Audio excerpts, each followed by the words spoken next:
one. Coming up on Daily Iowan TV, find out what citizens had to say about how they want to improve the Iowa City community. Plus, we take a look at a special UI facility that turns rocks into classroom materials. And in sports, we'll look ahead to this weekend's game against Northwestern in our weekly Daily Iowan pregame special. That and more is coming your way next. Daily Iowan TV starts now.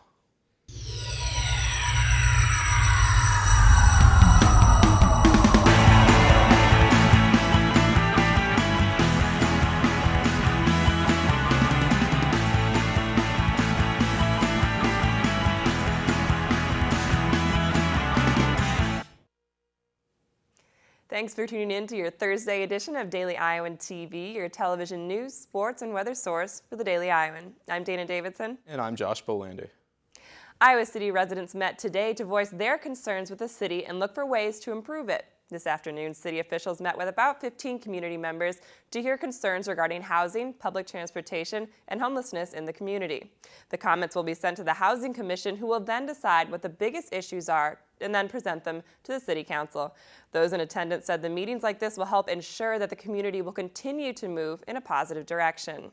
Who are invested in a larger body of work, you start to get other ideas and different parts of the conversation start to kind of resonate. There was also a larger meeting held earlier on Thursday at City Hall where similar issues were raised. A nurse at the UIHC is being honored with the state's highest nursing education award. Professor Elizabeth Swanson will receive the prestigious Teresa E. Christie Award from the Iowa Nurses Association.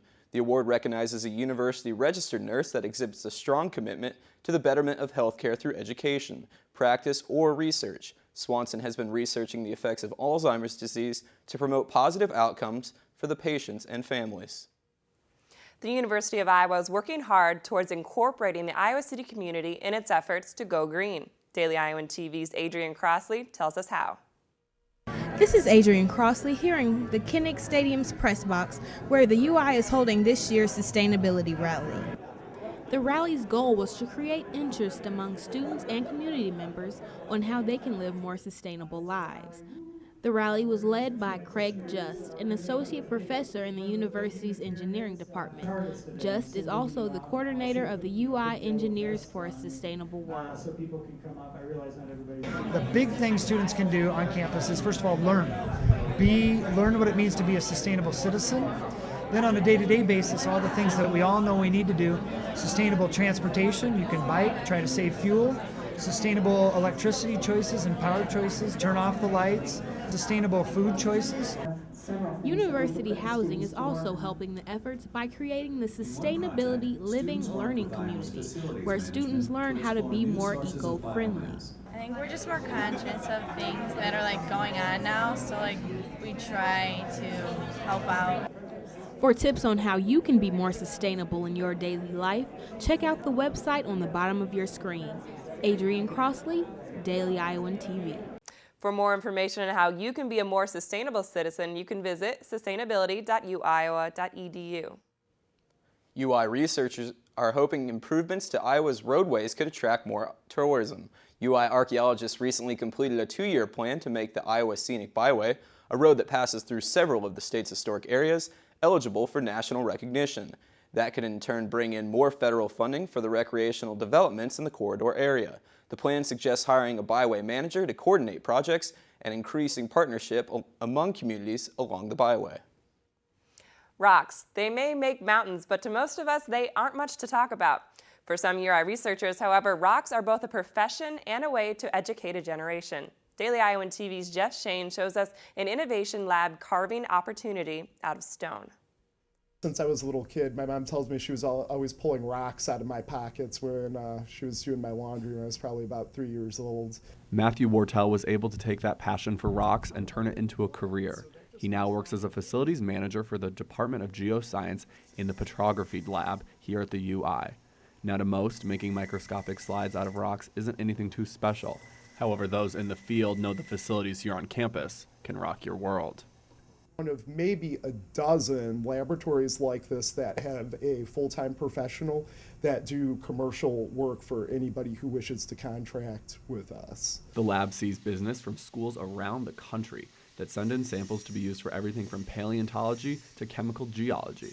The first thing Wortel needs to do is cut the samples down to size. First, we take a slab from it, and then we trim the slab to a little bar size, a billet size, which allows us to grind it flat on one side using power machinery and hand tools. Each slide takes around an hour to make and costs about $15 per slide for the customer. $15 may not seem like that much, but some clients order as many as 500 slides at a time. This can be pretty time consuming, but Wortel has some good help. Across the board, I think we have some of the most wonderful people and some of the most involved and dedicated people I have ever worked with across the nation. Wortel knows that geoscience isn't everyone's cup of tea, and he's okay with that. You know, it's kind of like licorice. People who like licorice really, really like licorice, and people that don't just don't. Wortel estimates he's made approximately 6,000 slides since he started working for the lab in 2007, and he hopes he can make 6,000 more. Jeff Shane, Daily Iowan TV. Wortel is a true Hawkeye, not only working at the UI, but he's also an Iowa alumnus. An Iowa City man mistaken for a bank robbery suspect ends up in jail despite having nothing to do with the bank. While investigating a robbery at the Hills Bank on Muscatine Avenue, police stopped 34-year-old Terrence Newman after officers saw him leaving the area. During questioning, Newman quickly became incompliant and knocked an officer to the ground. He was then taken to Johnson County Jail, and police discovered Newman had 2 outstanding warrants for domestic abuse and driving without a license. And now Daily Iowan TV's Adrian Crossley takes us into the studio for a look at your local weather forecast. Adrian? Thanks, guys. Thursday was a bit cooler than what we've been used to, and you can expect similar conditions on Friday. Tomorrow morning will be a bit mild with 51 degrees and partially cloudy skies around 9 a.m. By noon, the clouds will hang around, but it looks to warm up to 61 degrees. By then, evening clouds should clear off and we'll see 50 degrees around 9 p.m. Looking at the extended forecast, it looks to be chilly for tailgating on Saturday, as we'll see a high of 63 degrees. That should dip around to 60 around kickoff and down into the low 50s by the end of the game. As we make our way into the next week, it looks like there'll be a possibility of rain on Monday and Tuesday, and we'll see temperatures cooling throughout the week. You can expect highs in the low 50s by Wednesday. That's your check at the weather. Back to you guys at the desk. Thanks, Adrian. And only with Daily Iowan TV can you get a sneak peek at Friday's pages of the Daily Iowan. Read about what city council candidates had to say at a special forum on Thursday night. Plus, we take a look at the latest developments in the University of Iowa student government's plans to decrease finals workloads. Coming off a tough loss to Penn State, the Hawkeye football team is looking to bounce back against Northwestern. And to get you ready, we have everything you need to know in our weekly college breakdown we call Daily Iowan Pregame. Anytime you lose, it hurts, and you reflect, and on Monday you move on. And moving on is exactly what the Hawks plan to do this weekend after a devastating loss to Penn State last Saturday. Welcome into Daily Iowan TV Pregame, and welcome to our brand new pregame set, where we're giving you an inside look at Hawkeye football gearing up and getting ready to open up Legends Play at Kinnick Stadium versus Northwestern. I'm Jake Abrams. And I'm Chelsea Byrne, and as many Hawk fans know, we don't really like to play Northwestern. The Wildcats have won 9 of the last 14 against Iowa, and their current quarterback, Dan Persa, loves to play against the Hawks. Yeah, that's right, but real quick, we have some great news. As we know, former Hawkeye safety Brett Greenwood collapsed on September 9th while working out at Pleasant Valley High School. Earlier this evening, it was reported that Greenwood has come out of his medically induced coma. So very, very good news for the Greenwood family. It was such a story of perseverance, too. But now getting back to the Wildcats, last year, Northwestern drove down the field in the fourth quarter to rally to a 21-17 win over Iowa. We were out there in the rain on that day, and it was miserable. But yeah, Dan Persa, just outplayed the Hawks last year. They had 26 first downs to our 17, 318 passing yards to our 270, 39 rushes to our 28. Offensively, they just outplayed the Hawks, and Kirk Ferentz wants to see more out of his team this year. To me, it's pretty simple. They've played better in all 3 games. That's kind of where it's at. You can slice it, dice it, injuries, that's part of the game. Their quarterback was hurt in 2009 as well. So at the end of the day, they played better in all 3 of those games, and they won. That's what that's our objective this week, to play better than them.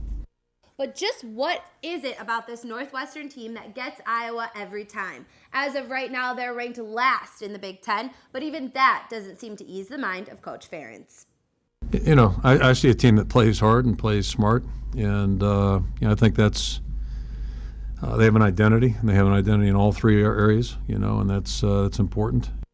And the fact that Northwestern has, in a sense, upset the Hawks the last 2 seasons doesn't surprise Kirk Ferentz at all. No one really can predict the outcome of a game, and Coach Ferentz just sees it as the nature of the game. To him, it's what sports are all about. I think we all learned last year, expectations aren't always right. I think we learned that in 2002 as well. Everybody tries to predict the outcome, and I understand that's the way all of us live, not just in sports, but sports especially. But that's why you play games. That's why you play seasons. And I don't remember nobody picked Auburn and Oregon last year going into it, right? I mean, that's why people go to games, I think. And that's why they pay attention and what have you. And a different atmosphere, yet a really cool one set for this upcoming football Saturday. Not only will it be the only home night game, it's the second annual striped event. Fans in even sections are encouraged to wear gold, and fans in odd sections are encouraged to wear black. So students, the student section will be all black. And if everyone participates, this will be an awesome effect as it was last year. It was awesome last year, but there's one more little effect the Hawkeyes are adding to the night. 2 different card stunts are scheduled. Black and gold won't be the only colors in the stadium, as red, white, and blue cards will be on every seat in Kinnick Stadium, so fans will raise the cards over their heads during the national anthem and then another time immediately following. The University of Iowa is asking fans to arrive early at their seats in time to participate in the event. And also on a positive note, the Hawks like playing at night. Last year, they were 2 for 1 in night games. They lost to Arizona, but beat Penn State at home and defeated Missouri in the Insight Bowl. Northwestern, on the other hand, lost last week's night game, playing on their home field. And with another week of the Big Ten complete, it's time for us to give you our daily Iowan TV Big Ten rankings. A few changes this week, but none on the very bottom. Minnesota and Indiana just don't have anything going this year. And Northwestern, although I'm scared for the Hawks to play them, they're not as good as they were last year. Our bottom 3 are the next 3 games the Hawks play. Yeah, Purdue blew out Minnesota last week, but it's Minnesota that doesn't really make the Boilermakers all that good of a squad. Moving down a slot is our hometown Hawkeyes. After the loss last weekend against Penn State, the black and gold are at number 8. Ohio State thought they were going to get the respect that they've been used to in previous seasons by threatening Nebraska. But the Huskers came back, and at the end of the day, the Buckeyes lost another one. Penn State's at number 6. We know they're dominant on the defensive side. They held Iowa to only a field goal, so we'll see if they could do that same thing again this week against Purdue. At number 5 is the Cornhuskers. We thought they were going to be 0-2 in the Big Ten, but it's hard to beat them in Lincoln as they came marching back to earn a spot in our top 5. Michigan State is number 4, and Illinois just won't lose. I think I can finally admit that they're a pretty good team this year. Yeah, I think it's about time. Michigan going up against their in-state rival. They haven't lost this year, but it should be an interesting evening going up against State. Of course, number 1 is Wisconsin. This team is competing for the national championship this year, and I have a feeling that offense is going to have some fun when they play Indiana at Camp Randall on Saturday. All right, so to vote on where you think Iowa should be ranked throughout the season, you can participate by liking our daily Iowan TV sports page on Facebook. And every Thursday, we talk Hawkeye football here on Pregame. But starting next month, you'll be able to tune in on Sunday nights as we talk Hawkeye basketball on a program that we're calling Courtside. Yeah, that's right. And to give you a little preview of that, Fran McCaffrey and the Iowa Hawkeye basketball team, they met with the media earlier today, and the team is ready to win right now. Made progress. You look at the first day where we're talking about some of our pressing and some of our man-to-man defensive concepts. Well, they're already way ahead. It's all new to the freshmen, but that's how it typically is. It's only new to them. When it's new to everybody, there's going to be a larger learning curve. And now it's not there. And we've had team meetings where we talk about, that's our goal is to get to the NCAA tournament. And I think these fans deserve that, this program deserves that, and we're working hard to get there. And it's going to take a lot of hard work, but I think we're willing to do it. And if we can be more consistent and play well on the road, anything can happen. We're just going to take it one game at a time. We're going to have some bumps in the road, but what you have to be able to do is figure out a way to continue to improve when you stumble. We're not going to be perfect every night, but if each individual gives me what he's got and improves, which is what I've seen, then you got a shot. So over the next few weeks, we'll be introducing you to this team, and they'll tell us about themselves and the expectations they have for this upcoming season. Well, that's all the time we have for tonight. Be sure to tune in on Sunday night for all the sights and sounds from the Hawkeyes Big Ten home opener. For Chelsea Byrne, I'm Jake Abrams. Thanks for watching, and have a great night.